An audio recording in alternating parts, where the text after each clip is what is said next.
Oh, brace yourselves, because Meghan Markle, the undisputed Duchess of Desperation, has managed to claw her way into the pages of Harper's Bazaar yet again, forcing us all to endure another steaming pile of self-absorbed drivel wrapped up in candid confessions about her supposedly flawless existence with Harry.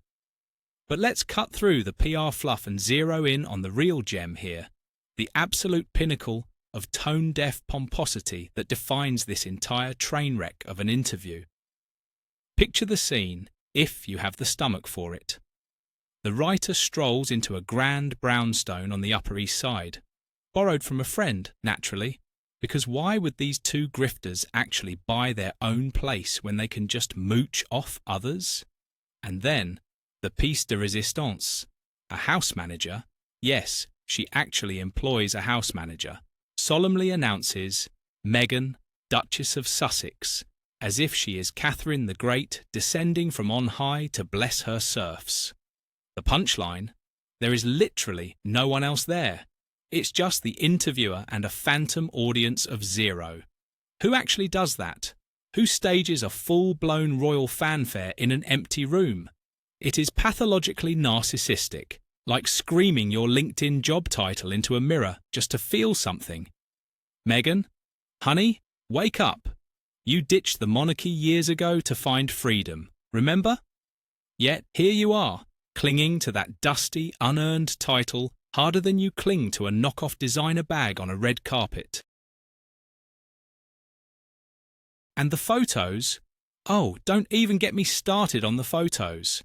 She's giving us barefaced and brooding, trying desperately to sell some image of raw authenticity, but she just looks like a rejected Vogue wannabe.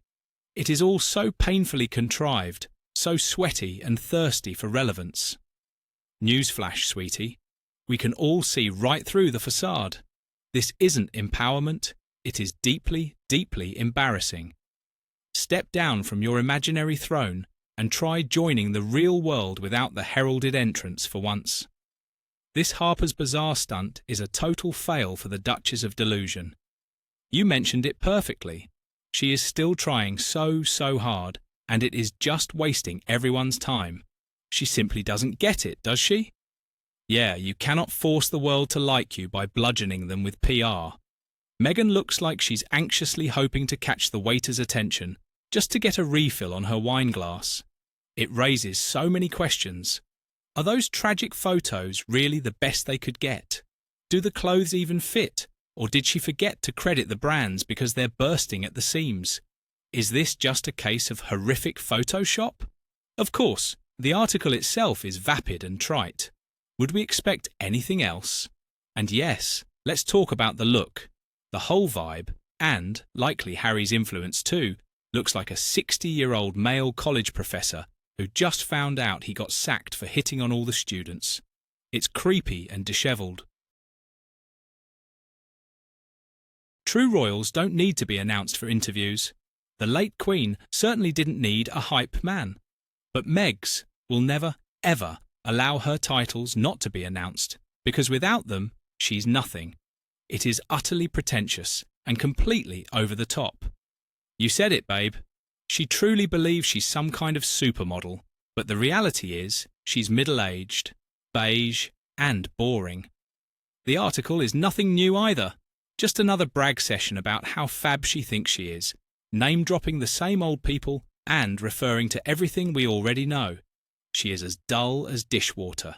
She looks terrible. I am frankly lost for words at the audacity. This woman, Meghan Markle, has absolute zero to offer anyone. She sits there acting like some sort of saviour full of wisdom. Yeah, right. All she actually did was marry the dim, not-so-good-looking prince. She is a total farce, forcing herself on a world that is sick of her, with absolutely nothing of value to offer anyone.